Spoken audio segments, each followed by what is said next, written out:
Assalamu alaikum, dear students. Hope so you all would be doing good. Today we are going to start our seventh poem, that is The Huntsman. The poem is written by Edward Lowbury. Huntsman क्या होता है? Huntsman है जी शिकारी. तो what the poet talks about in this poem is that this is basically a folklore and or a folk tale. folklore और folk tales क्या होती है? ये लोक दास्तानें या लोक कहानियाँ. यूजुअली जो folklore और folk tales की जो कहानियाँ होती हैं, they teach us some sort of moral lesson, right? अब मतलब और इसके अंदर हमें क्या मॉरल लेसन दिया जा रहा है? The moral lesson is that we should not talk carelessly or uselessly. We should make use the proper use of our tongue, which is a very great gift of Allah, and we should make it use in a proper way, not in a very not uselessly or carelessly. And this tongue puts us in different sort of troubles when we use it in a very careless way. कि जब हम अपनी ज़बान का सही तरीके से इस्तेमाल नहीं करते तो यही ज़बान हमें आखिरकार मुश्किलात में मुब्तला कर देती है. Moving towards the poem, Kagwa haunted the lion. Through bush and forest went his spear. कगवा शेर का शिकार किया करता था.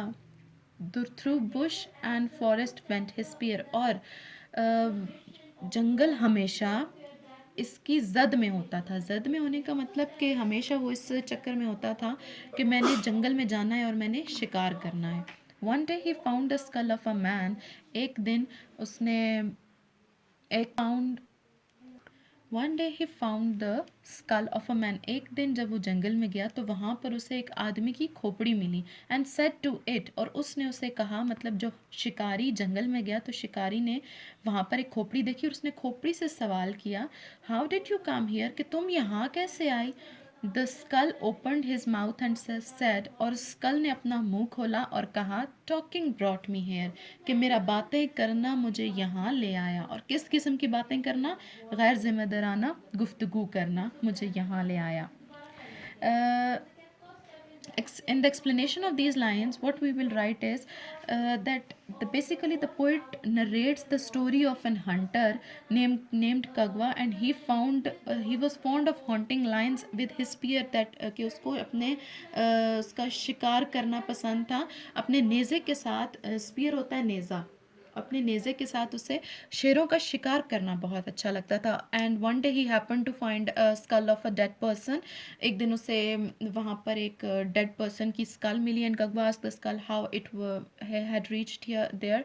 The skull opened his mouth and replied, उसने जवाब दिया, अपना मुंह खोला, that my irresponsible and unwanted talking had brought it here, कि मुझे मेरा गैर जिम्मेदाराना और गैर ज़रूरी बातें करना मुझे इस नौबत पर और इस मकाम पर ले आया है.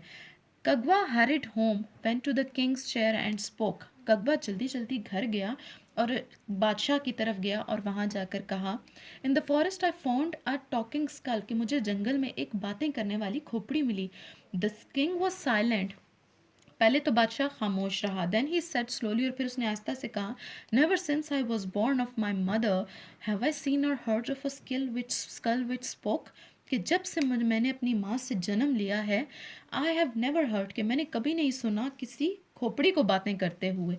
सो in these lines the poet says that when Kagwa found the talking skull he was surprised and upset, कि जब बादशाह ने कगवा के मुंह से उस स्कल के बारे में सुना तो वो काफ़ी परेशान हो गया. He could not conceal this secret, वो इस राज को छुपा ना सका. He returned home quickly and went to the court of the king and told all the story about the talking skull.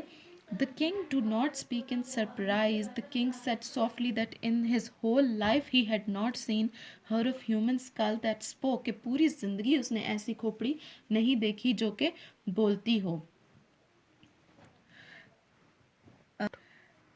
The king said he leave Kagwa story, और उसको बिल्कुल भी कगवा की स्टोरी पर बिल्कुल भी यकीन नहीं आया. The king called out his guards, two of you go with him. King ने अपने गार्ड्स को बुलाया और कहा कि तुम में से दो लोग इसके साथ जाओ. But if his tale is a lie, और अगर इसकी कहानी झूठी हुई, and the skull speaks no word, और वो स्कल कुछ भी ना बोली, दिस कगवा हिमसेल्फ मस्ट है, और इस कगवा को फिर मरना पड़ेगा. So in these lines the poet says that at last the king decided to find out the truth about the Kagwa's story of human skull. that spoke. उसने आखिरकार चाहा कि वो उस स्कल की सच्चाई के बारे में जाने.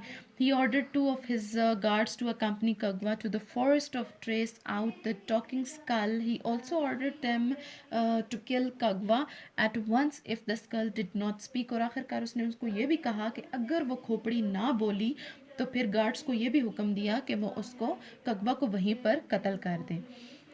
Next, they rode into the forest for days and nights. They found nothing. और फिर वो जंगल की तरफ सवार मतलब अपने घोड़ों पर सवार हुए और जंगल की तरफ चल दिए और दिन रात उन्होंने काफ़ी कोशिश की और उन्हें कुछ ना मिला. At last they saw the skull. और आखिरकार उन्हें वो स्कल मतलब खोपड़ी मिल गई. कगवा said to it. कगवा ने उससे पूछा, How did you come here? कि तुम यहाँ कैसे आए? The skull said nothing. और उसने कुछ भी ना कहा. कगवा implored. कगवा ने उसके आगे मन्नत समाजत की कि कुछ बोल दो. But the skull said nothing. Skull ने कुछ भी ना कहा.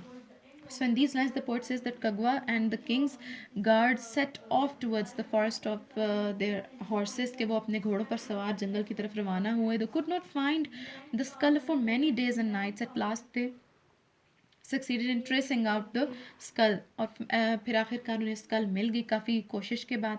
Kagwa asked the skull if he had there, but the skull did not speak. Kagwa requested the skull very humbly to speak, but it did not utter even a single word. कि उसने काफ़ी मन्नत समाजत की उससे कि वो कुछ बोले लेकिन वो नहीं बोली. और आखिरकार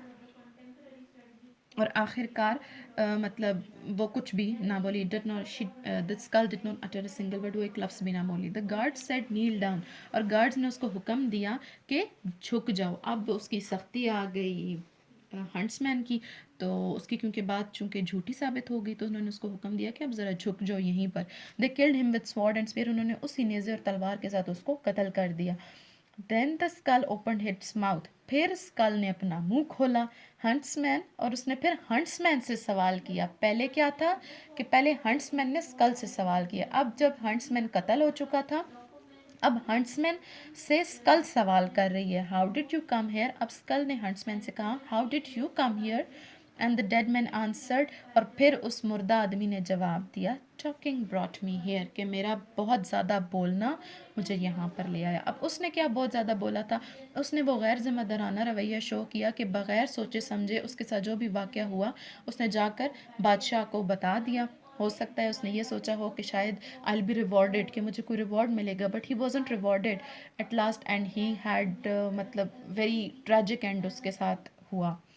When the human skill did not, what are the explanation of these lines? When the human skull did not speak as claimed Kagwa, the guards were ready to carry out the orders of the king. अब चूंकि वो नहीं बोली तो अब guards ने वो order तो फुलफिल करना था. Therefore they ordered Kagwa to bow down. As he did so, they killed him with sword and spear. उन्होंने उसको ऑर्डर दिया कि झुक जाए और उसको कत्ल कर दिया. The poor Kagwa lost his life for being quick in disclosing the secret of the skill to the king. कि वो बहुत जल्दी उसने उस राज को फाश कर दिया बादशाह के सामने.